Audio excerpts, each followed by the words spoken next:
So I'm Sarah, and I've got a PhD in molecular mechanisms, but I've also got a lot of experience with psychotropic medication of all kinds, legal, illegal, or the grey area.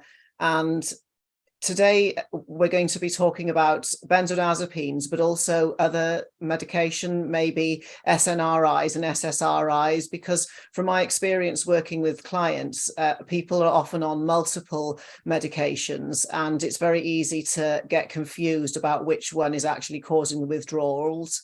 And the other thing which I'm very keen on is what happened before what happened, because in the UK, we tend to use benzodiazepines for anxiety or muscle relaxation, and they're pretty much being pushed out because of problems, and they've rotted communities, especially in Wales, where I'm from.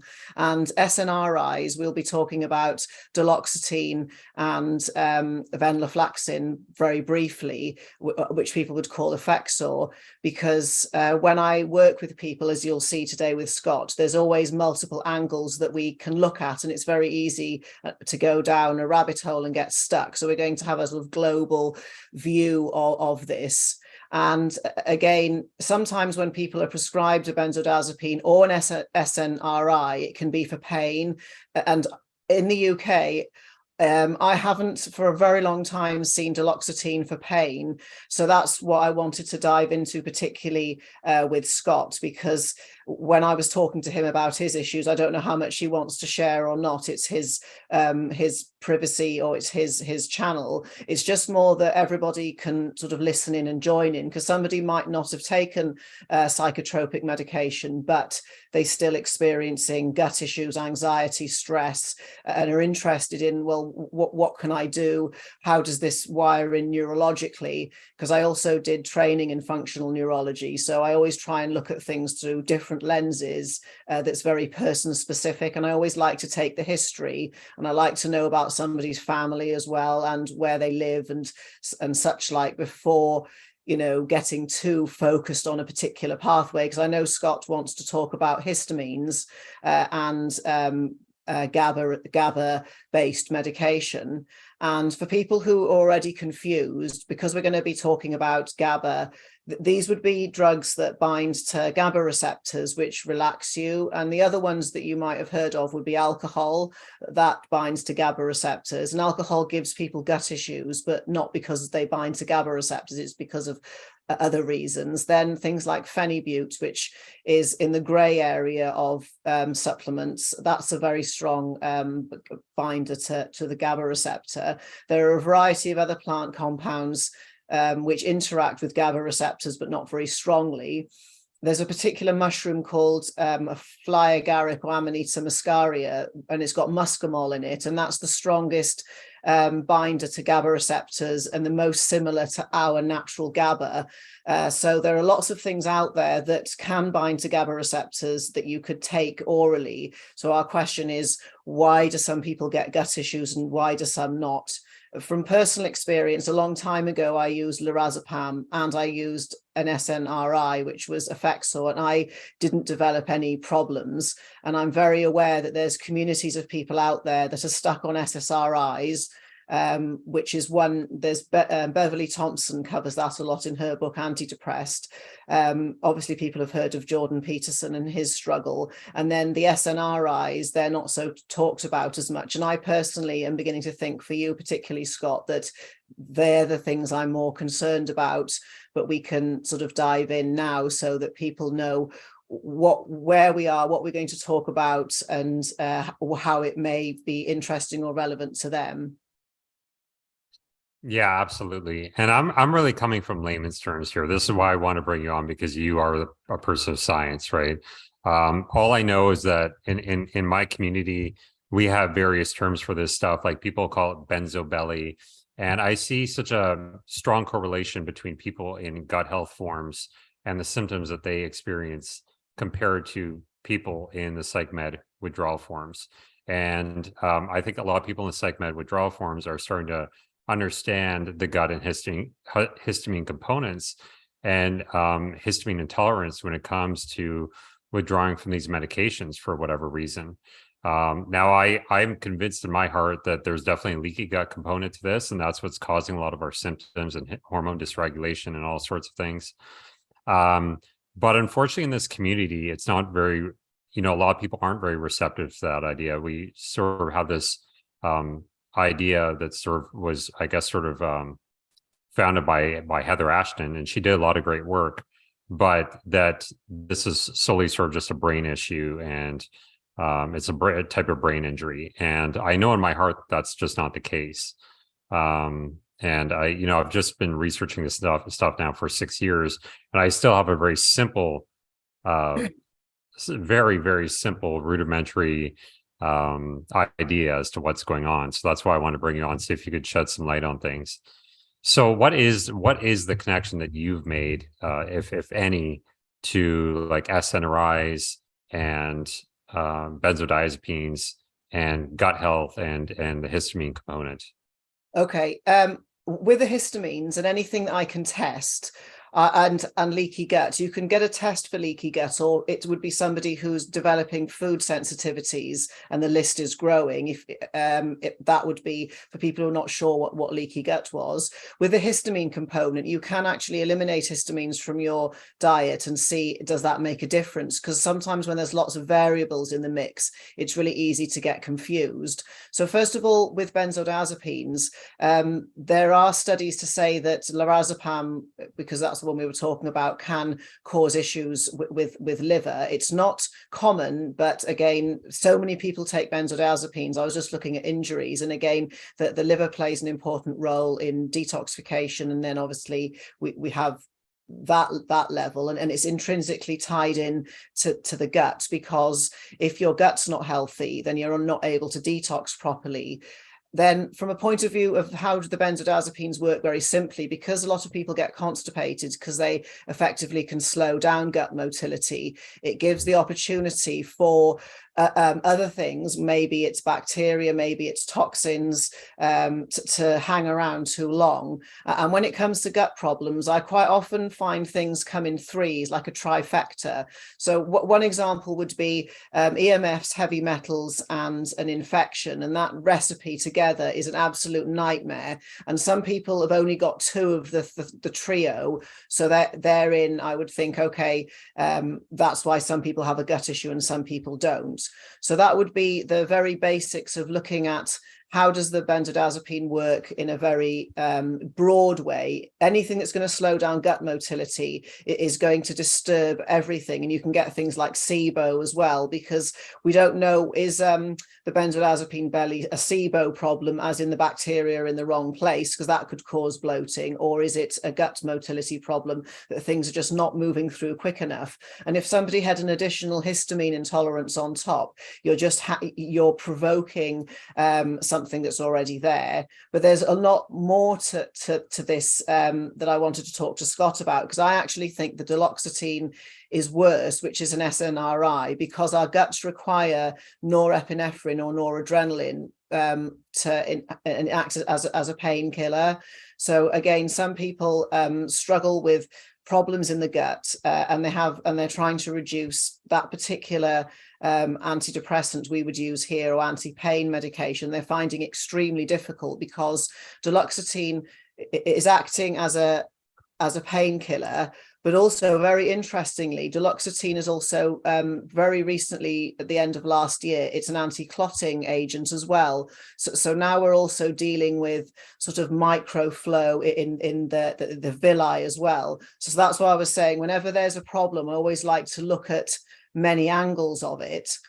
And I'm not for 1 minute saying that there's not lots of people stuck on these medication. The other thing I mentioned right at the beginning of this was what happened before, what happened, because somebody that's on benzodiazepines, they obviously had a problem, whether it's pain or severe stress or anxiety, first of all, in order to be prescribed this strong medication in the first place. And quite a lot of the time when I unpick everything and look at people's cortisol levels, other things as well, the original problem they were trying to fix with the benzodiazepine or whatever medication they were taking is still there.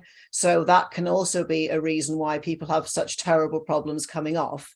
Because first of all, they've used, say, a benzodiazepine, which is going to have shifted not just their GABA receptors, but the whole of the GABA system. And for people who know a bit about neurology and biochemistry, it pairs with the glutamate system. So we've instantly disrupted and destabilized another stressful, or it's not, I wouldn't say stressful for glutamine, but it's the more awake, alert, you need it for memory, but when it goes out of control, it can become very inflammatory and problematic. So that would be another thing in the mix. Number one would be for benzodiazepine that you create constipation. Number two, you've shifted the shift of GABA globally. And then when it comes to the glutamate, now this is been disrupted as well, and you might have not solved the original problem of why you had anxiety or pain in the first place. So that's still there, and your body might be pumping out cortisol, which is known to thin the gut lining, again, which could also make leaky gut and such like much more problematic. So this is why it's a really complicated issue. And back to what Scott was asking about histamines, the reason I didn't go straight into those is because, first of all, some people can know their genetics, and they might have no SNPs, which are or SNPs, or single nucleotide polymorphisms, which are variations in their genes in how well they can metabolize histamines. And some people might not be eating histamine-rich food anyway. I know there are a few other factors that can make you more sensitive to histamines, like xenoestrogens and other toxins, but it's kind of a testable sort of hypothesis. So maybe I'll hand you back over to Scott for him to, because I know that he's carnivore, and it would be inquiring about, are there flare-ups very specifically when you have histamine-containing food, or are there flare-ups more likely when you're in a particular place with certain medication? And what does a flare-up look like? Well, so I'm actually not carnivore anymore. There's some reasons why I go into that in some of my videos, but it's interesting what you said there, because I actually got diagnosed with methane predominant SIBO. I guess they call it methanogen overgrowth now. Which is slow motility. I actually don't have constipation, like it wouldn't be visible to me because I do have regular bowel movements, but my motility and transit time from the time, I start to digest the food till the time it passes out of me is very, very slow. And I was diagnosed with that. And I think a lot of people in the community deal with the same type of thing. For me, really, the problems all started for me was when I hopped off the benzos. Another thing I found very interesting in what you said was what led up to someone taking benzos to begin with. And so many people I don't want to talk about your private stuff that we've talked about in private. So many people I've talked to have relayed the same things. Obviously, they hopped on benzos for a reason. Now, funny enough, I got prescribed benzos because I started developing chronic pelvic pain syndrome. Right. I started developing gut issues and stuff that was brought on from severe stress. I had a lot of stuff going on in my life at the time, and I was under a very, very stressful type of situation that I just didn't handle right at the time. And that's when I started getting my issues. So I've long believed that people had gut issues leading up to their benzo withdrawal. Like they had some type of, I don't know if it's just leaky gut or severity of leaky gut that just makes people react to withdrawing from these medications. It's kind of like the question, what came first, the chicken or the egg? Do the benzos cause leaky gut, or does the leaky gut cause severe withdrawal from these medications, right? Now, talking about the Cymbalta component, I've pretty much since what was about a month after hopping out benzos, I've been on Cymbalta. And the reason why they put me on that is because I was having such severe benzo withdrawals, and they said, okay, well, this will help you get through benzo withdrawal when you try to get off of it. Now, from my understanding, both these drugs, slow down gut motility quite a bit. They do, and the research shows that because Cymbalta is the same as Duloxetine, just so people are on sorry. Yeah, that's when they've done studies. It's causes, I think, 4 times more gut disturbances than the control. So there's absolutely no doubt, and this is where I'm saying that sometimes it's a recipe, and this is a really interesting concept of. I talk about spatial and temporal summation. Like sometimes people have to do something in an order and then they have a problem, or sometimes people do something all at the same time and then they create this problem. And there's always like a recipe, like a trifecta in it. And that's what I was saying. That's why I talked a bit about this SNRI and about sort of blood flow in the gut and blood flow to any organs, and how norepinephrine in the gut or can be act as a painkiller as well. Because with your gut issues, do you actually get pain as well? I mean, with your when I was just going to backtrack a bit, because when you had severe pelvic pain as a male, who I work quite a lot with men. I mean, and I know you have a fitness industry. Is it anything mechanical, as in could it be the beginning of a hernia, or is it like an infection somewhere? Because I know the piping is what holds pain receptors in our bodies, like the tubes to kidneys and livers and things like that, and that's where the pain happens. Or do you think it could have been oxalates, or do you purely think that you were so stressed you've basically just destroyed, you've caused leaky gut, and then you were given benzodiazepine, well, you were given lorazepam, and either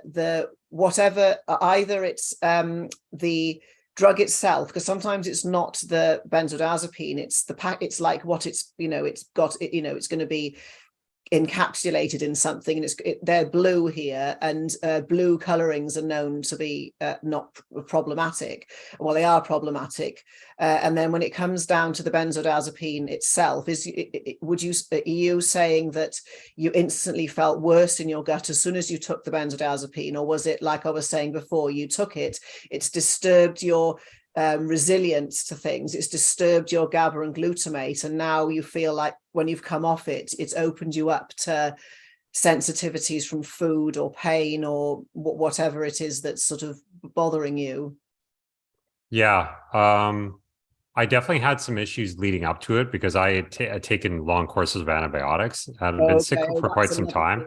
I always had like stuff like restless leg syndrome, kidney stones, which I really think is really definitely related to like SIBO and leaky gut. I mean, there's studies on that, but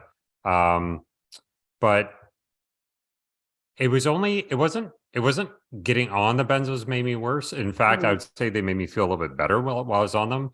But it was when I tried to get off of them that everything exploded, and I don't want to get into it, but literally I'm talking every symptom from every disease that you could possibly imagine I was inflicted with.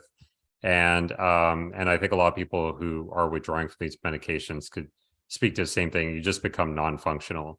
So yes, that's what does a bad day look like to you? Because so that people who are listening, it can relate, because some people get all the symptoms like you, some people get 2 symptoms, and it's more again, so that I can relate and sort of understand what you're going through. Yeah, absolutely. So in terms of my chronic pelvic pain, so I get pain, left perennial pain. It's a type of chronic pelvic pain. It's always located in one place on my left-hand side. And it just comes and goes. I know a lot of it's related to oxalates, because I didn't have a flare for quite some time, and I was eating a high oxalate food, and I started getting that pain again. Symptom-wise, it's mostly in terms of physical symptoms, acid reflux. I do get some stomach pain. I get pain in my right-hand side. I believe it's coming from my gallbladder or liver as well. I get skin issues, which is very common in the sort of psych med withdrawal communities. What else do I get? Vision issues. My vision's really disturbed. My sleep is disturbed. Circadian rhythm is completely thrown off. One thing that's probably the most common symptom in the benzo communities is having a quite just large amount of symptoms hitting you first thing in the morning. So when you first wake up in the morning, I guess the cortisol and people just have these terrible mornings. You wake up and you just feel like you're dying every morning. It's just, and then it's almost like it impacts your sleep because you don't want to go to sleep because you don't have to wake up in the morning and experience the same thing. And I've been dealing with that for years, not every day for years, but I mean, that has been my most chronic symptom. And I think a lot of other people in the psych med withdrawal communities as well. You also get intrusive thoughts. So just weird, dark imagery in your head or obsessive thoughts about things, severe brain fog, anxiety, depression, all sorts of things. They call derealization, depersonalization. Like it doesn't feel like you're living in reality. It doesn't feel like you're a person. It doesn't feel like you are who you are, right? And it's a very strange thing. But one thing I've noticed in common is that like if I go into gut health forums, like I go into a SIBO forum, I go into a Candida forum, and these people are not on psych meds. I always thought that maybe you had to be on psych meds to experience these symptoms, but all these symptoms are extremely common for anybody with leaky gut. And I really strongly believe in my heart that these psych med withdrawals, at least in the long run, so perhaps not somebody with withdrawals and maybe they get like a month of symptoms or 2 weeks of symptoms, like you'll find on Dr. Google. But I'm talking about people who 2 years later, 3 years later, are still having all these symptoms. I really think that there is it could be like a limbic system injury. There's definitely a gut component to that as well, that they need to address. And certain things like cutting out histamines definitely helps, cutting out histamine type foods.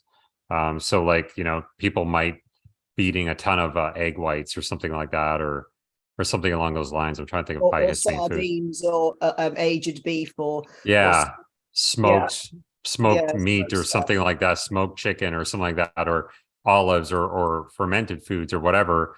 And a lot of times people in these communities will be like, wow, I had some sauerkraut and I felt like I was dying after. Well, that's definitely, as far as I'm concerned, that'd probably be the histamine component.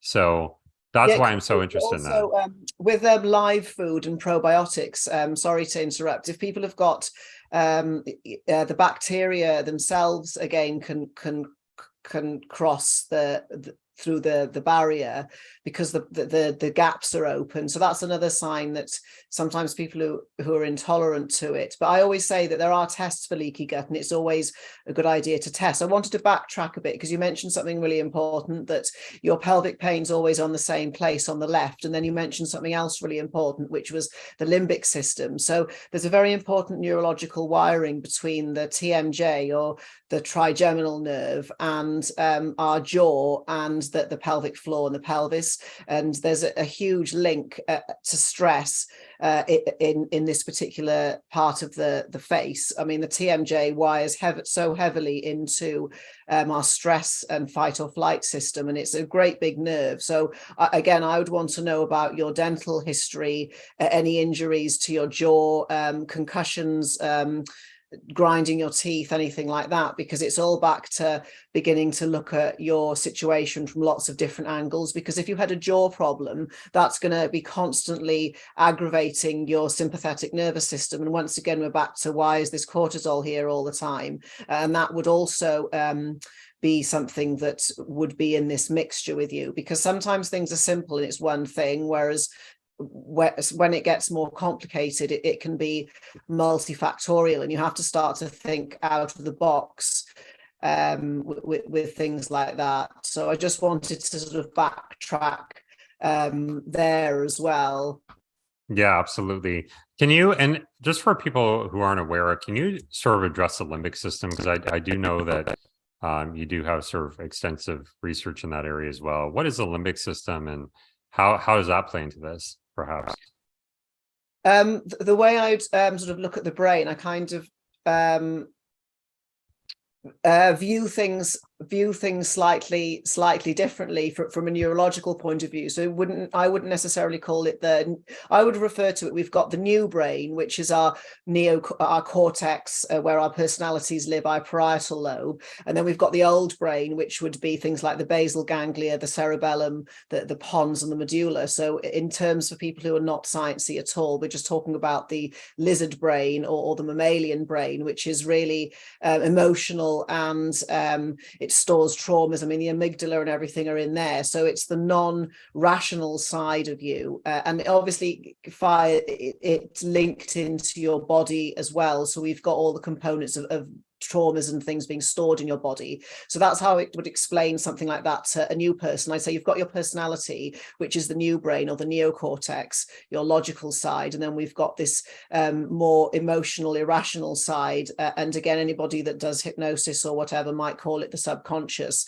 So it's something that exists in many different sort of fields of health, and it just depends how you want to explain it to somebody. And it's, again, the nervous system's wired for performance. The nervous system's not wired for performance, it's wired for survival. And also the nervous system's not wired for aesthetics either, it's wired for survival. So fundamentally we are looking for dangers and threats and everything all the time, and it's when we get trapped in this fight or flight, or everything's dangerous, or trapped in our limbic system, this is where the monkey brain or the lizard brain begins to run our lives. And there are, again, like trying to fix a bad back, there's multiple ways that we can approach this, and that's the kind of why I'm just bouncing ideas back and forth with Scott, because he has a different way of thinking of it, and I'm just throwing a more like a big light over it. Let's just look at it all together so everybody can join in with the conversation, and then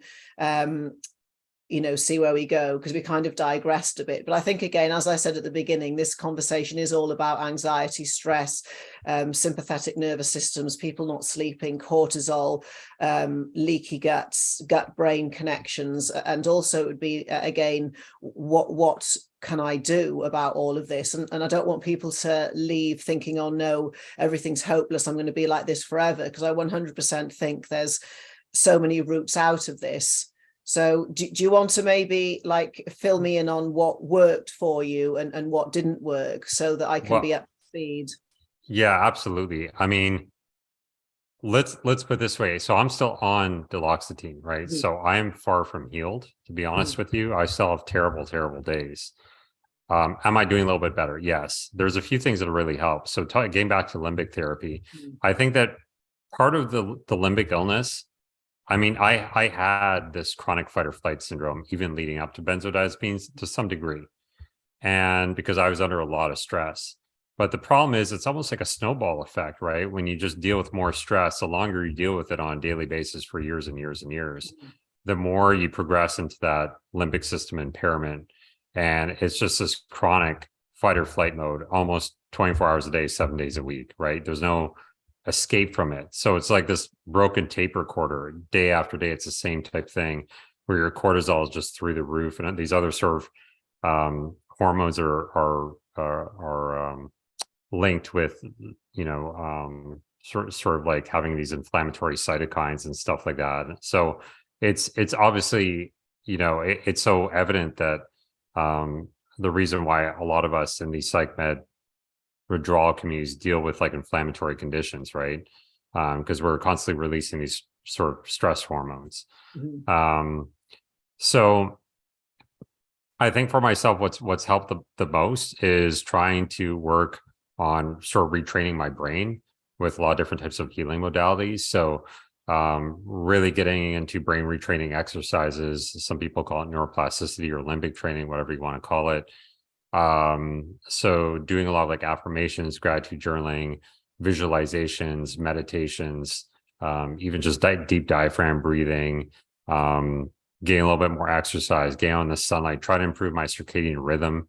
So really trying to sort of modulate what type of lights I'm getting in, blue light and red light.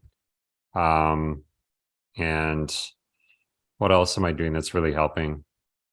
I think I mentioned this, but cutting back on like high histamine foods, Carbohydrates really seems to be a negative factor for a lot of us dealing with these withdrawal syndromes.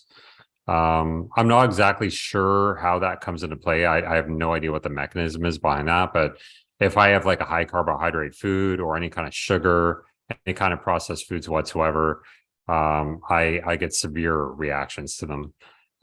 So if I like, a bunch of eggs, or like we talked about, like fermented foods, or a piece of cake, or anything along those lines, I would just have an absolutely severe reaction to it.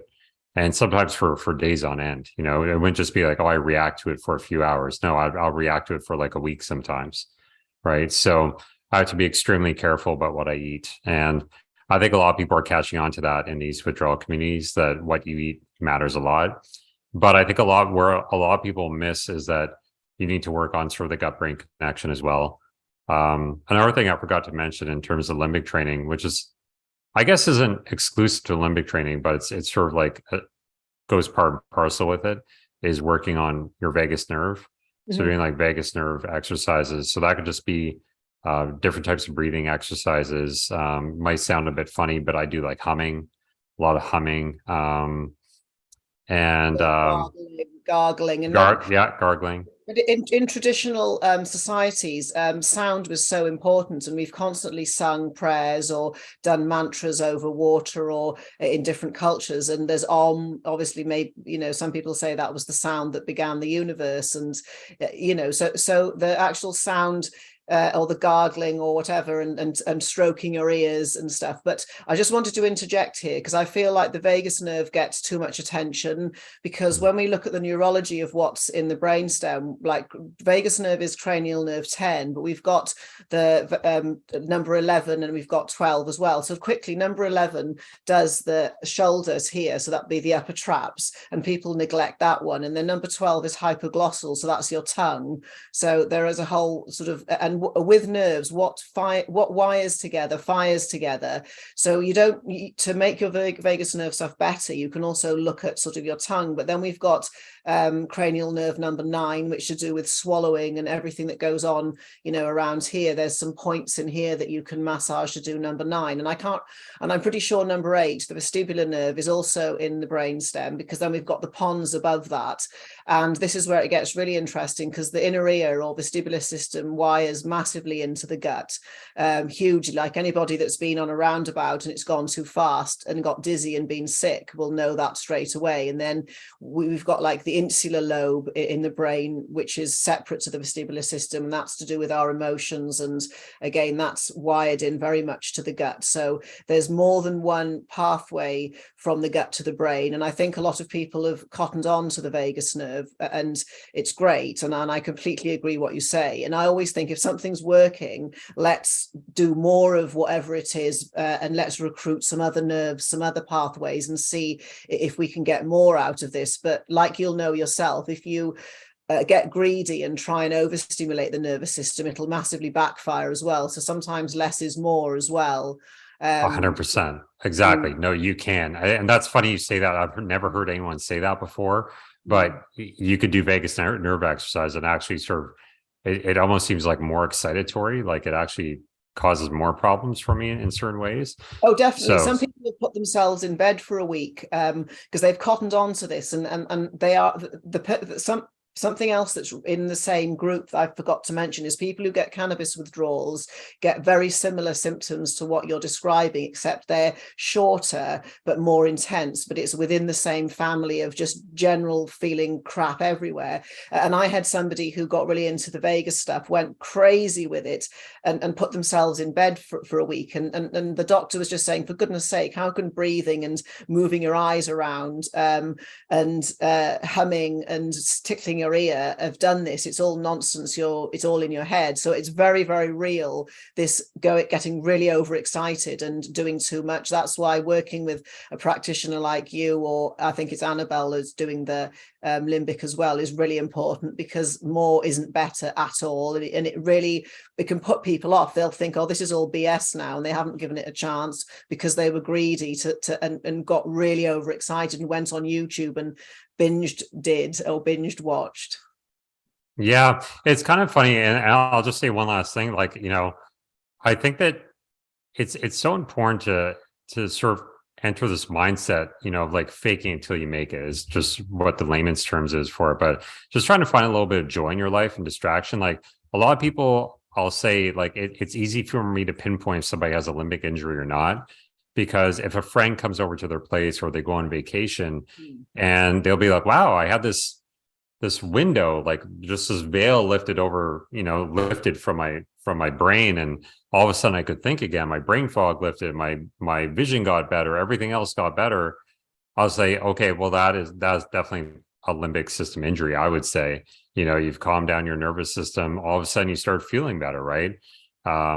So that is a lot of the type of work that I'm trying to do right now. And that's like, we're starting up a community. So that's a lot of the type of work that we're going to be doing in the community with people, getting them into these like healthy routines of brain retraining, trying to calm down their nervous system, reduce the inflammation so they could finally heal, especially when it comes to gut health.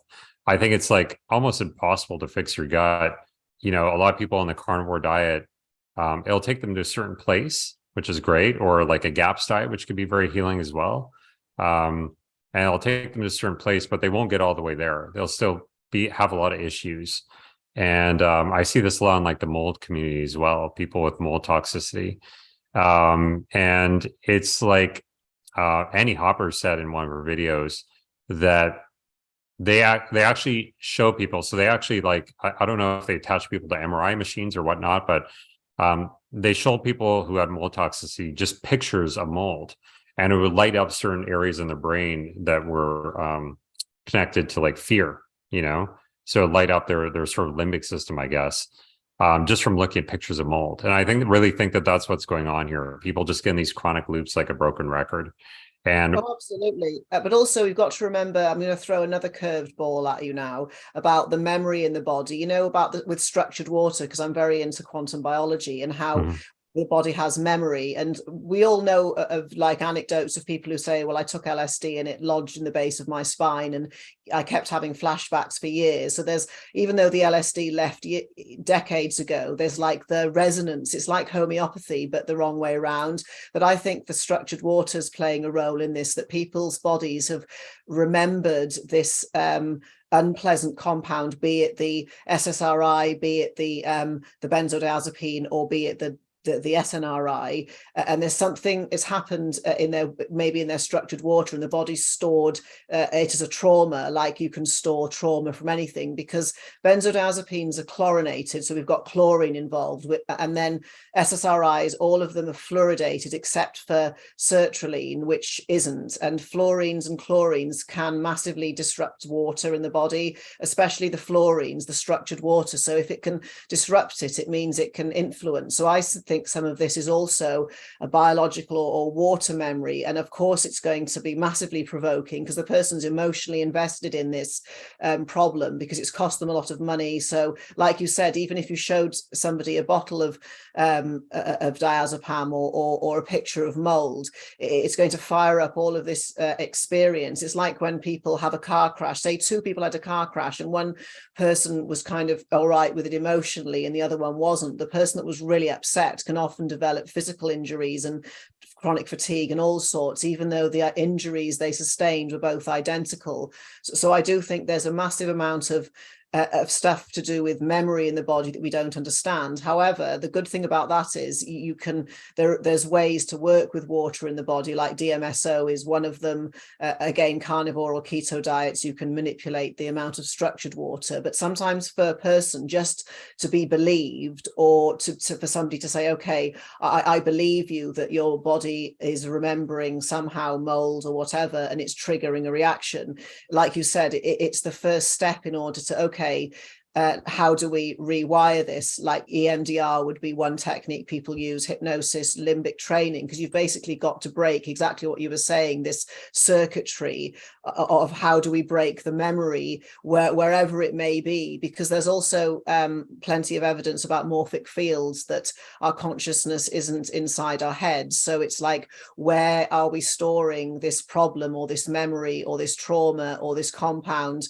That's the other layer to it. So that's why 100%, looking beyond ways of eating and supplements is massively important. But some people are really lucky and they take do a keto diet and it's all fixed.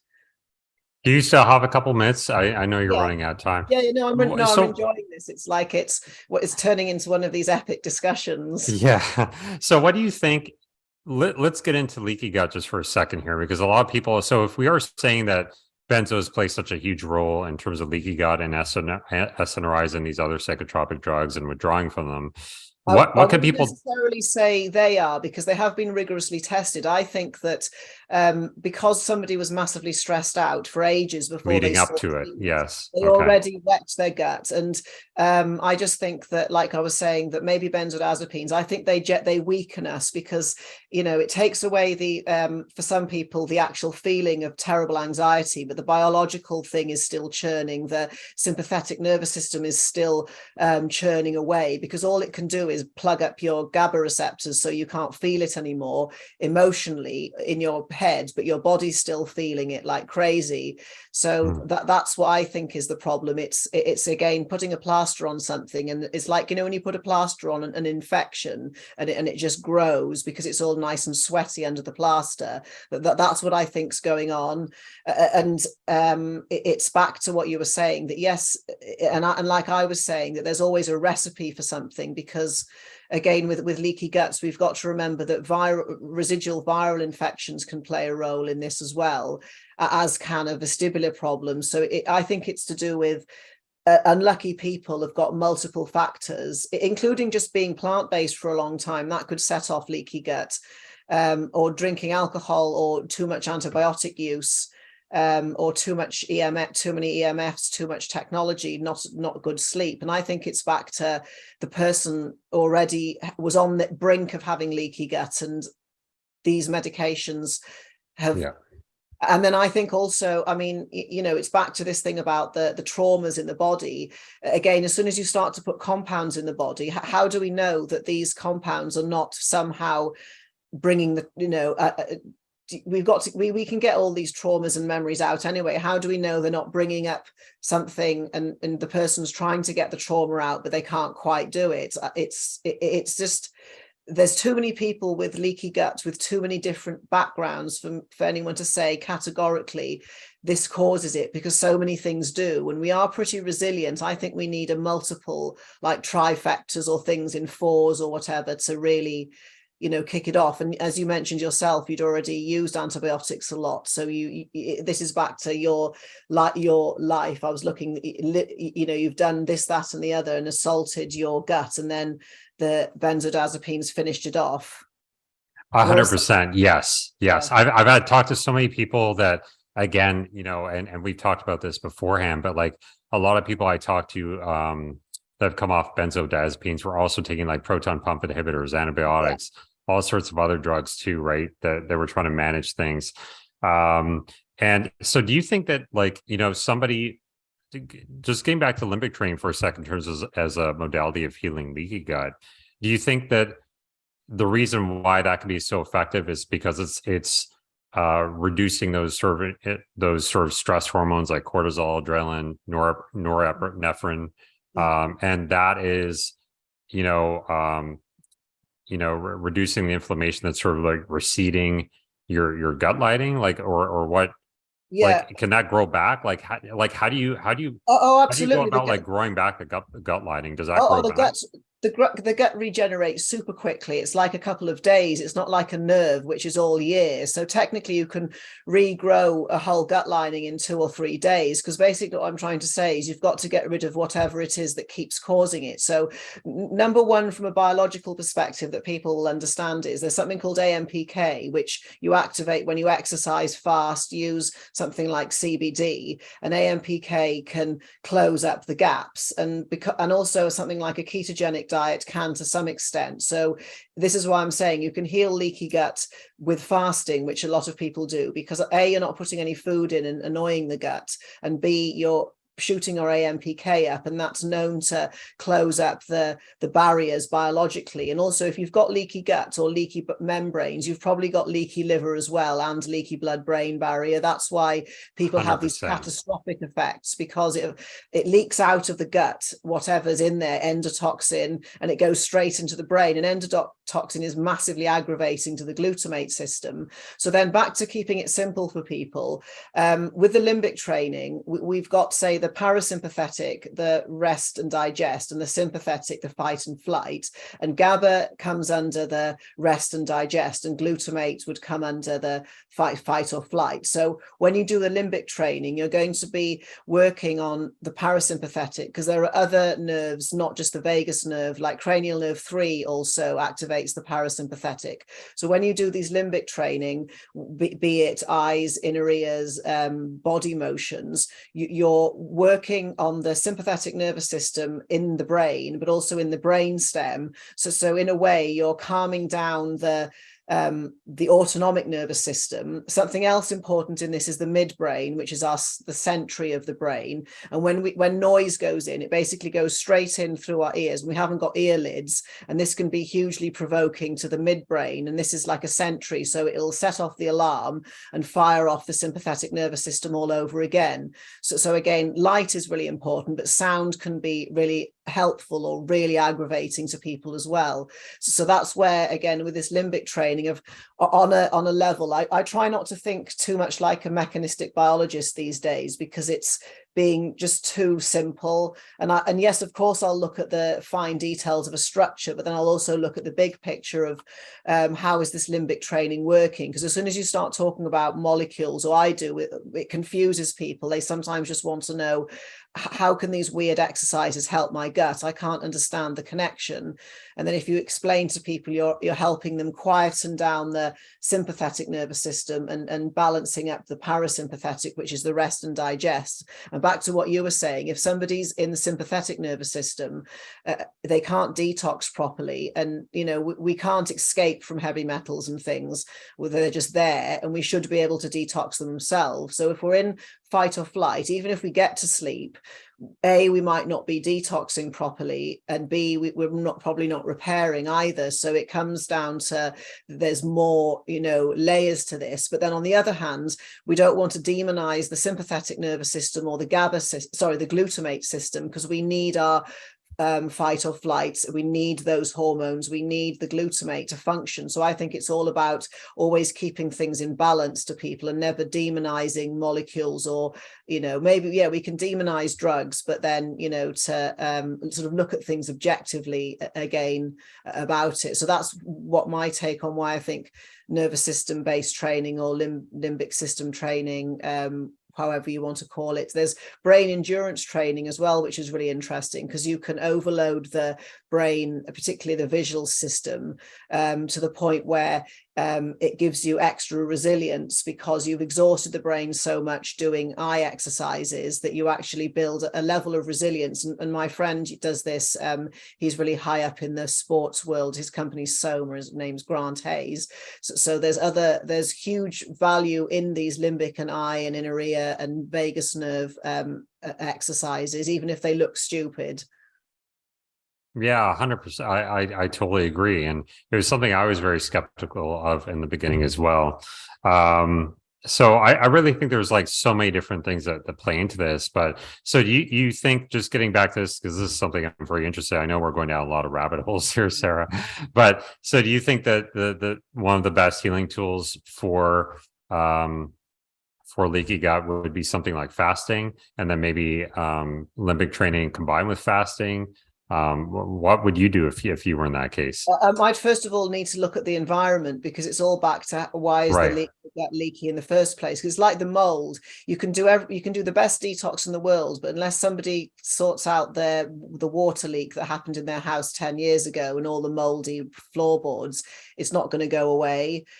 So it's all back to me, say if you were my clients, me being convinced that the reason that you took the the benzodiazepines for the pelvic pain all those years ago, have you solved that issue? Because it's all finding out what's driving this. And then I'd have to look more at your environment, your light environment and stuff like that. So I can't say categorically what's the best way of healing, because some people can't fast because it's too left field for them, and other people. But also, I mean, fasting would also increase your cortisol and stuff as well, wouldn't it? Yes. Could that be a negative? Yeah, but I think it's to do with this is where it comes into balance. No matter what, there's nothing better than anything else. There's always a trade-off, and the trade-off you get for a 3-day fast, just allowing, because digesting food is intrinsically really inflammatory and uncomfortable, but it also gives people a chance to find out what food may be triggering it. But also with fasting, if somebody's metabolically in a good shape, then fasting's brilliant. If they're already massively stressed, then of course you're going to make them worse. So I would choose a different route, because you can always there are other AMPK activators if you wanted to go that route. I mean, you can use like just soothing compounds like marshmallow root or glutamine or something like that. But again, it's sort of finding out, what's driving it as well. And like I said, sometimes there's processes of elimination and finding out, well, is there a big endotoxin problem in the gut? Because something simple like activated charcoal can bind endotoxin. So again, when you unpick a problem, I never just make assumptions. I'll always test different things, or, try and do things one at a time. But say if you had somebody that was reasonably metabolically healthy and they had some gut issues that weren't too bad, yes, you could do a fast, a 2 or 3 day fast with them and limbic training. And that would be a great approach. But I can tell you now from working with people that not people are going to pick the exercise, the limbic training over the fasting. So you'd have to choose something different to how to heal their gut at the same time, because there's obviously a sort of biological component going on as well. That's all I would say there. Right. I absolutely. And then what about for somebody in my case, because there's a lot of people who are struggling that are still on these medications. Is it possible to have any real level of healing while you're still on the medication? I mean, that's another question that comes into play as well. I don't know. I mean, with duloxetine, it's all about it's like it's a painkiller and it's an anti-clotting as well as raising the noradrenaline. So it just depends on what happens when you try and come off it, because some people get akathisia or depression or anxiety or pain. Yes. I think it's about understanding what is this medication giving to me, and what are then I would go into the biochemistry of, okay, it's giving, I get terrible gut pain when I stop taking the duloxetine. I would think, okay, it's giving you pain relief, but then pain can be emotional pain relief as well. So I think it's understanding what it's, because that's when working with drugs can be easy, because they're not that complicated. They do maybe 4 or 5 things, including SSRIs. They don't just do serotonin, they do other things. And you can think, okay, what's this giving to me, and where can I get whatever this deficit is naturally?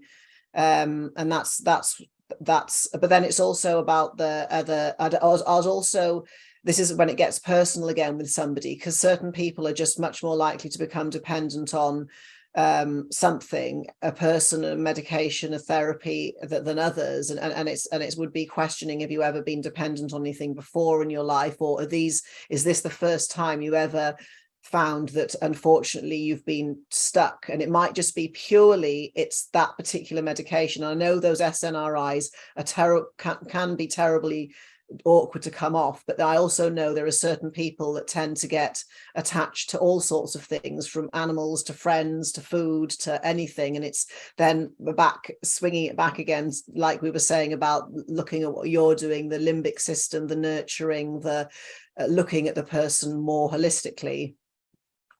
Yeah, so yeah, and I know for myself that it wasn't until I started employing the sort of brain connection in terms of the limbic system training that things started to calm down a little bit more with my gut. So I think a lot of people just separate the two. They understand that there's no disconnection between your gut and your brain. And I know that you've also got the brain to heart connection.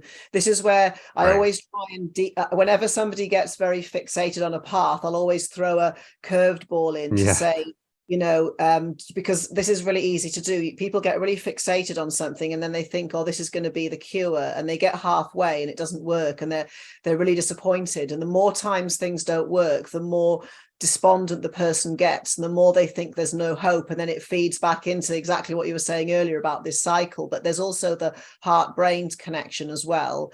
So, and then obviously the eyes connect into the spine. So basically, I don't want to sound cheesy, but everything is connected, and it's about, looking at these sort of other factors that are all in this, because obviously the heart is massively important as well, because it's like it projects electrically the furthest of anything outside our bodies.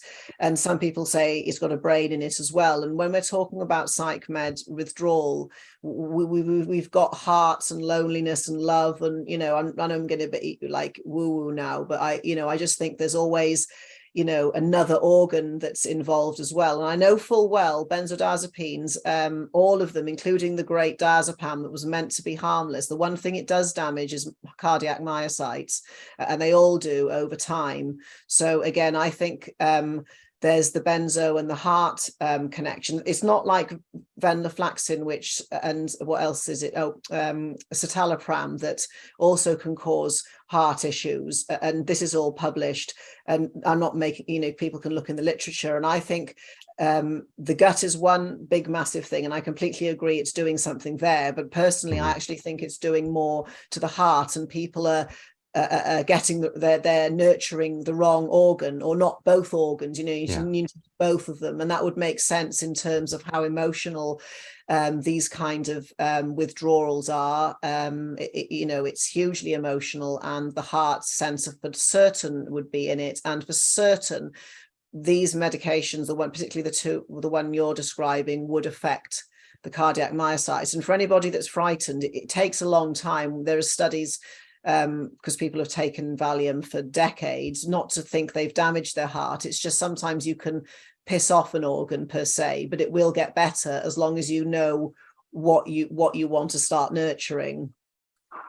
Yes, and just speak to that, and this is another rabbit hole, but a lot of people will refer to your gut as sort of the second brain, right? I mean, a lot of the GABA and serotonin, from my understanding, that we produce comes from the microbes in our gut, right? So that's how it affects our mood so much.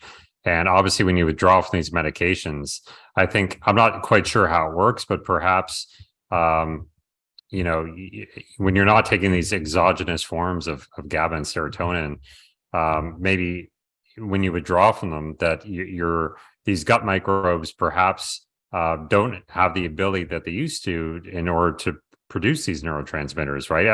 I'm just sort of brainstorming here, just coming from a layman's terms point of view here, but because I think it's two different pathways, because the SNRI'S and the SSRI'S are going to make more serotonin and noradrenaline in the gut. And then it shifts the whole serotonin and noradrenaline equilibrium a little bit.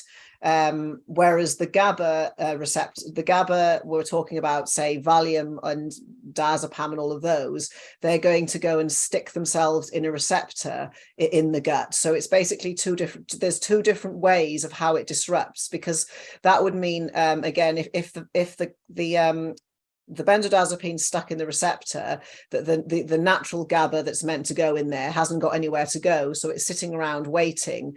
And then, like you said, when things like this happen, your body can then start to make less of its own GABA, because it thinks, oh well, there's loads, we've got enough, we don't need any. Then you can end up into things like receptor downregulation. But just to go back a bit, that only that 20% of the neurotransmitters are in the brain as well. So it's kind of a separate system, because it's the Raphi nuclei that do the serotonin. So we've got more than one serotonin system in the body, and serotonin itself is like a secondary stress hormone down in the gut. So it's for sort of expulsive activities and things like that. So again, when we look at neurotransmitters, they're all different depending on the tissue type. They don't do the same in every tissue as well. So that's where serotonin can be amazing in one place and a complete nightmare in another place as well. So absolutely, it causes a disturbance, and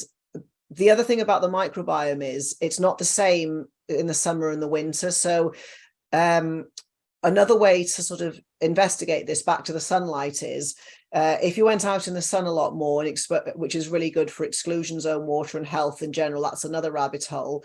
You're going to alter your gut microbiome, but they're different in the summer and the winter. So if we had a gut microbiome issue with these psych med withdrawals, it should be different in the summer, the spring, the fall, and the winter, because the gut microbiome naturally is going to be different because it's seasonal. So that's the other way to find out, well, what's doing what? Is it the gut is it the bacteria doing it? Is it my brain stem? Is it my structured water? Is it, my monkey brain? It's all back to, there are always ways when you kind of look at the whole problem to think, well, how can I test that to see if it is that doing it? And that's wherein I would probably ask somebody about their symptoms, because sometimes it's horrific all year round, and I would think, okay, well, that's probably not the gut microbiome. And sometimes it's very, very seasonal. Yeah. I mean, there's so many different areas I want to go down with you. We definitely need to have like a part 2 and part 3 of this, because we could just go down so many different holes here.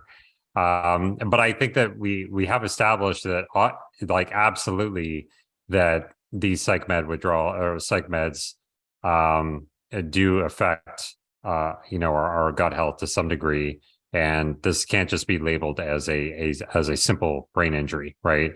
No, absolutely. It's much more than that. And that's why I you know a lot more about what goes on in the forums than me, because I don't go in, because the thing that turns me off, and the reason I don't I'll get my clients out of them, is because 95% of the people in the forums are still sick. So whatever they're talking about or doing probably isn't working, because if somebody's got better, they usually leave, or they didn't go in the first place. So that's, your domain. I know what goes on in forums, but I don't go in them for that reason, because I always try and find people who had the problem and got better, because those are the ones who I can learn from or play with per se, if that makes sense. Yeah. And I love to learn more from those people, I like connecting with them, but I'd love to get your take on what you've learned from them as well, from the success stories, because I think that's where a lot of people who are injured need to get some understanding as to what to do, right? We don't even know where to start. I think I have so many things going on in my head, but I know that stress has played such a huge component, and that's really has been the source of all my illness to begin with. And I think the problem is when you see a doctor or you see a functional medicine practitioner, again, they'll go into millions of different holes and all these testing and get you on all these different types of supplements or drugs and blah, blah, blah, blah, blah. And basically what it all boiled down to is that you just need to reduce your stress. Yeah, exactly. That's why I always look at how many different things can cause stress. And even if we can limit one thing a little bit, with the fact, that's why I mentioned things like phenibut at the beginning, because there's some crazy things that you can get that are a gray area, and all it does is it's like putting the plaster on the infection. It just like festers. And it is right. I mean, if it was that easy to lower stress, then we'd all do it. Same as it was that easy to have a beach body, we'd all have one. So for people who are struggling, I think back to the way I was saying, I always try and look at the whole picture, everything, even the most weird questions about have you got any root canals, or have you had any dental surgery, or are you sure you've got the right glasses? Have you had an ear infection as a child? Have you ever had, all of those questions that seem, well, why are you asking these stupid things? I've got a gut issue, and I've got a benzo withdrawal. But it's like, no, it's like whatever they're doing is not working. Therefore, it's that has to stop. And whatever they're thinking is going to fix them, that has to stop as well, because it could be absolutely anything. And I don't know for certain, I don't know all the answers. It could be anything. That's why I always like to sort of triangulate things with other people. But obviously anything you haven't tried before, things which require an effort, like fixing your circadian rhythm or doing simple Pilates and yoga because it's boring but very important for twisting and stuff, the harder the thing, the less likely it is somebody's done it, because people just go for the hacks. And that's the other aspect. Sometimes you've got to put time and effort in, but other times it's just people are trying really hard and they've just gone down the wrong rabbit hole, and they've got sort of black and white thinking, because the problem here is it's very emotional for people. And when we're emotional, as you know, and as I know as a hypnotist, people go black and white thinking, and it's really difficult to think out of the box or take on board anything other than what's right in front of your face. So there's an element of being open-minded to it. Because I was going to just throw a question back to you, because I think spirituality is really important as well. So if somebody's a mega atheist and super left brain computer programmer, I always bring up the thing that I know they're really, really averse to, just to like balance things out, or people that won't go out in nature. And it's always bringing in the quadrant, or, you know, whatever it is in their life they're the weakest in, and try and bring some of that in. So just maybe to sort of tie up again, in your limbic training, and you mentioned meditation quite a lot, but then what do you think about spirituality? Because if people have got sort of nihilistic beliefs, or, you know, really dreadful views about death and stuff, it's going to really scare them as well. And I know, you know, we can't not die, but how we react to that is really important as well, because there's plenty of ways to, you know, have epiphanies or dispel, you know, fears like that as well, which we all potentially have. Mm-hmm. Well, I mean, I think that just going through chronic illness and severity of struggles and trying to overcome things, I mean, is in itself could be a very spiritual experience from my experience. But yeah, trying to get more in touch with, I guess, the meaning of my life. And I tie that in with my spirituality. And I think that's where a lot of my chronic illness has brought about so much purpose and meaning in my own life, and helping other people, seeing what my role in the world is, seeing what purpose I could bring to the world, not just about making money or, you know, being with my family or whatnot, but like, what is Scott Everson doing in this world? You know, what can I do in this world that connects with other people and makes the world a better place in some way, right? So yeah, I you know, it's weird. I mean, it's so cliche to talk about, oh, it's the meaning of life, but it's something I contemplate all the time. And I think that's why it's so important to talk about it, because death is still a taboo and people are terrified of it. And there are so many, and also if you don't have a purpose, or think you're useless, or don't know why you're here, or constantly have become, you know, you don't do anything for anybody else, and wonder why the law of attraction doesn't work for you, even though you're doing all your affirmations. It's all about, there's more to the ether and the world and thoughts than people think. And that's why I brought it up, because when somebody is chronically ill, you can go very inside your own head, and it can become destructive within itself. And you think, well, I don't want to be nice to somebody else because I feel so shit. Whereas no matter what, there's always somebody worse than you with whatever you've got. Even with a condition I've had or have, it's fine now. You always think, oh, this is unbearable. And then you see somebody else that's 10 times worse, and you think, oh, I'm never going to complain again.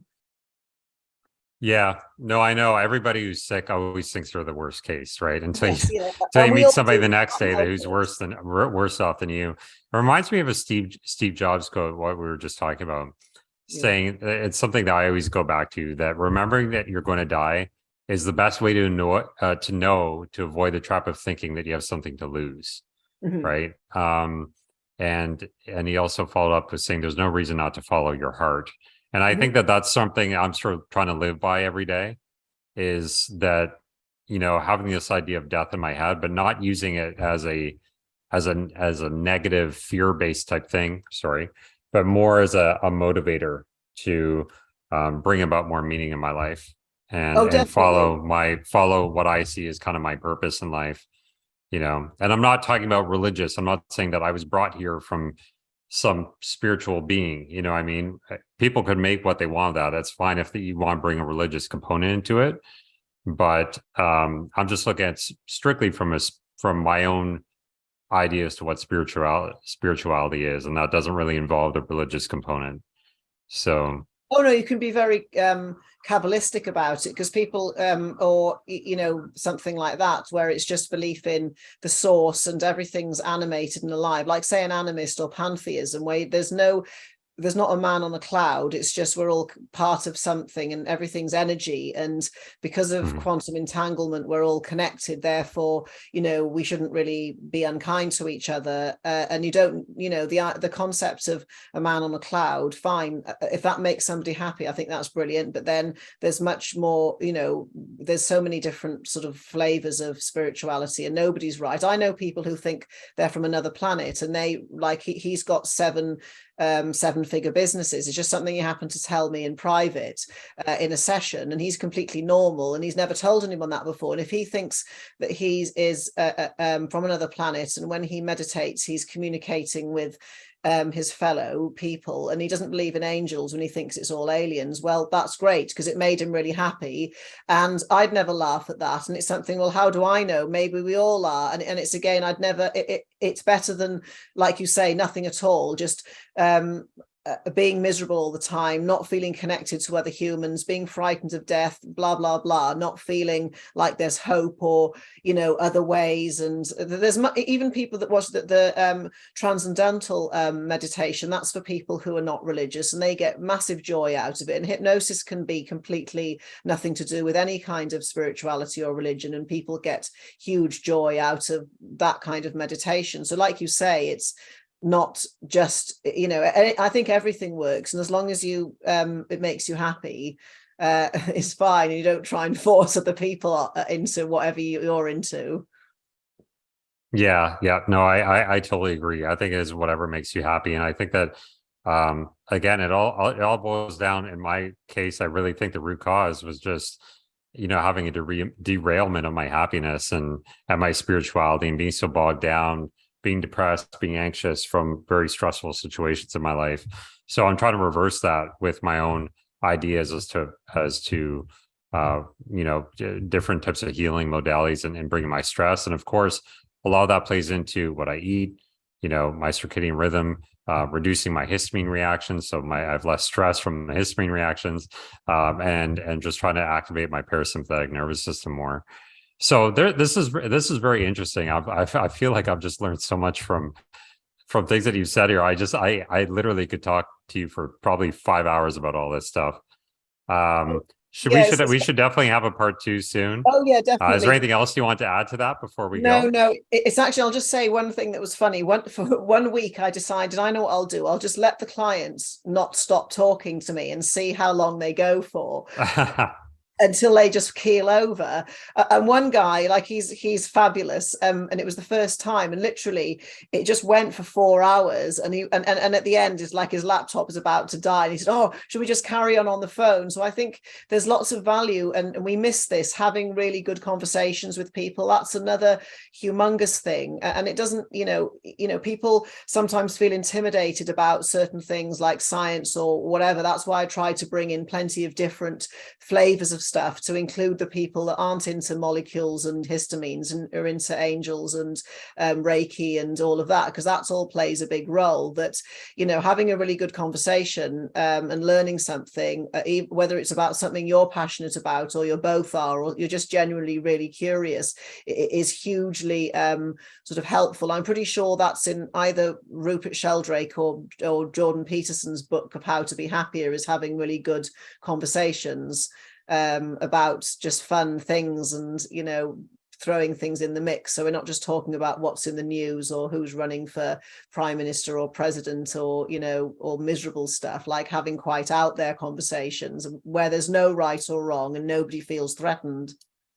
Yeah, that's absolutely the case. I love just listening to podcasts like that. I mean, again, I don't have a scientific background, but I mean, just listening to people on like Joe Rogan and stuff like that. I mean, it's just, I find it fascinating. It's something I'm so passionate about. And that's why I wanted to start this podcast, because I wanted to find out just I guess not the truth, but just trying to discover the truth, right? Just trying to do anything to learn more and just have good conversations. I just find it so fascinating. So, absolutely.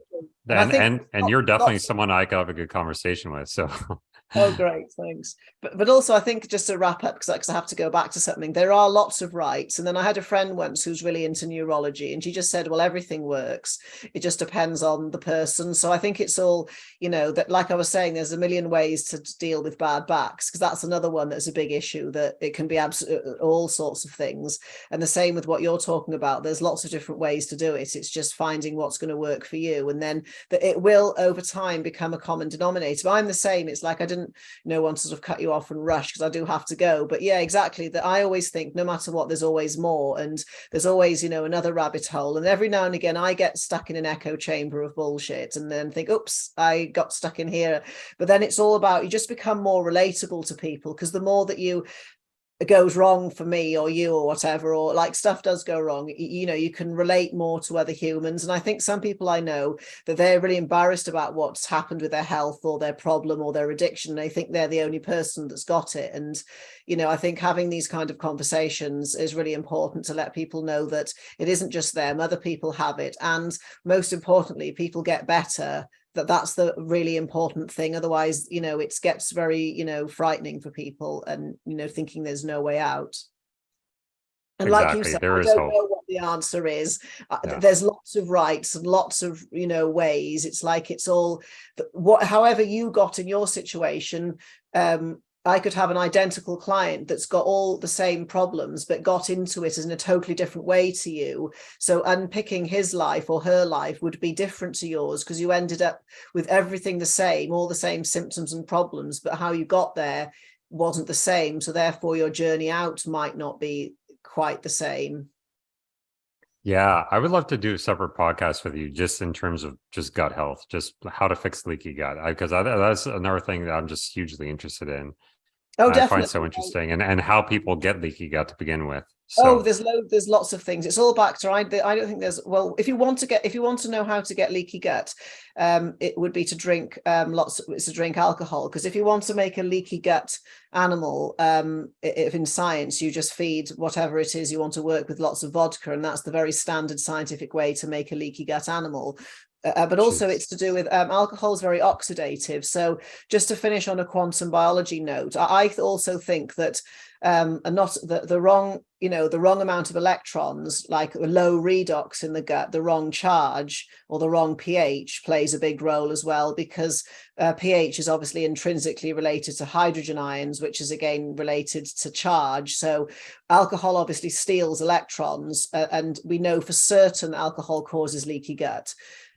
So that's another route to go down, is how do you repopulate electrons into the gut, because there are supplements you can do that with, and how can you make sure the gut's at the right pH, which also is the charge. But then does the whole person have the right charge, because we're meant to be negatively charged, the more redox the better, up to like minus 400 millivolts. So that's a whole other sort of podcast. And that's what I mean about it depends what lens you look down into how leaky gut arrives. And then it's the same with, there are different lenses to look down to make leaky gut go away. But the good thing about it is you could have leaky gut on Monday and it could be gone by Thursday, because the gut's so quick to heal. It's like a rapidly turning over cell. It's basically to get rid of the thing that's doing it. That's what the key big question here is. But we'll have to do a part 2 and yes. Get somebody else on who also I know is really interested in this. But 100%. It's been a real pleasure speaking to you, Scott. I've really enjoyed it. You too, Sarah. Thank you so much. And we're definitely going to be coming back to you guys with the part 2. So you guys could follow Sarah on her own channel as well. And Sarah, where can we find you? It's the Busy Superhuman. So that would be Busy Superhuman on YouTube, on TikTok, and on Instagram. And then my name would be Dr. Sara Pugh. You can type it in. It's SARA, and I have a website with a contact form. So I'm reasonably easy to get hold of. And then, I do reply to comments and stuff like that as well. So there's ways to get in touch. Okay, thank you so much, Sarah. You guys, I want to link everything down below, and look forward to part 2. Thanks so much. Have a great day.